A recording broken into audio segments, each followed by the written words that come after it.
On the night of October 12, 1986, a couple named Kathy Thomas and Rebecca Dowski drove down the Colonial Parkway of Virginia. It was a quiet, scenic route, winding through history, lined by dense woods and silent rivers. The two parked their car just off the road, probably thinking they were alone, but they weren't. The next day, their bodies were found inside their car at an overlook. The windows were rolled down, their throats had been slashed, and diesel had been poured over the car, perhaps in an attempt to set it on fire, though no flames ever caught. Police quickly realized this was no accident, and it wasn't random. Someone had taken their time.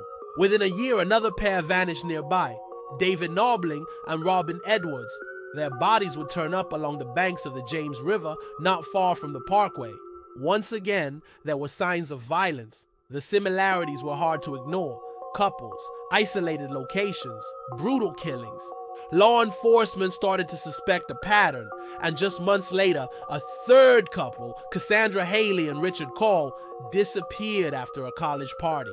This time, only their car was found, parked crookedly along the parkway, their keys on the seat. No trace of the couple was ever recovered. It was as if they'd simply vanished. By 1989, it had happened again.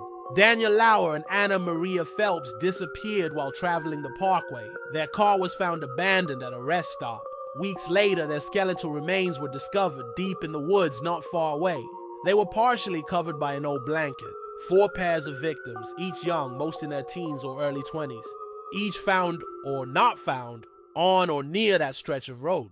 Virginia's Colonial Parkway, nestled between historic towns, had become the setting for one of America's great unsolved serial cases. The press started calling the unknown perpetrator the Colonial Parkway Killer. For years, police chased leads. Some thought the killer might be a rogue law enforcement officer, based on strange reports that victims' cars looked as though they'd been pulled over. Others wondered if multiple killers were involved, but the cases remained stubbornly cold.